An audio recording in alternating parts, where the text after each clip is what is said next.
On this season of A Fashion Moment, we explore the ins and outs of everything fashion, from intimate conversations with my favorite celebrity fashion icons, to the most iconic looks of our generation, to the up-and-coming innovators on social media, to the ongoing struggle for racial equality in the industry. I'll sit down with fashion's greatest stars to talk about the roots of their inspiration, the struggles to break in, and the iconic visions that made the greatest fashion moments in our lifetimes come to life. From Lauren Ezierski's Day One Iconism. I would read magazines when I was a kid. I don't know, maybe fashion just is in the blood. My cousins were really conservative. They would look at me and my mother and be like, oh my God, like we're so freaky. I just don't care what anybody else says. I just do what I want to do. To the relationships Bevy Smith does not regret losing and the path to self-discovery. Everyone has their own path and their own journey. I have so many friends that are so happily married and they have children, all that. And I love that. And I'm not one of those women that's against that.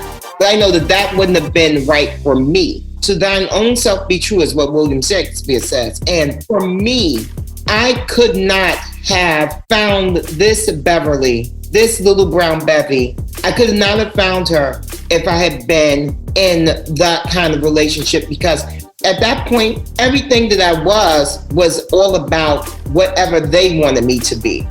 To makeup artist Sandy Linter's relationship with late icon Gia Karanji and mental health in the industry. All her photographs will testify to this. She worked really hard and she wanted each shot to be different. And I think that exhausted her. The agencies just didn't understand to take care of the mental health of the girls. I think that upped her game into drugs. And I would never have understood that then, because we were all working hard. There was a lot of stress on us. To the importance of knowing your why and unexpected miracles. You need to know your why. You need to understand why you're doing something. And in the beginning, I can say I didn't know why I was doing this. I just knew in the very beginning, I knew that there was something that was pushing me towards this. This is the assignment I've given you. Go for it. Miracles have happened. I mean, real miracles. And how we can work to expand racial inclusivity.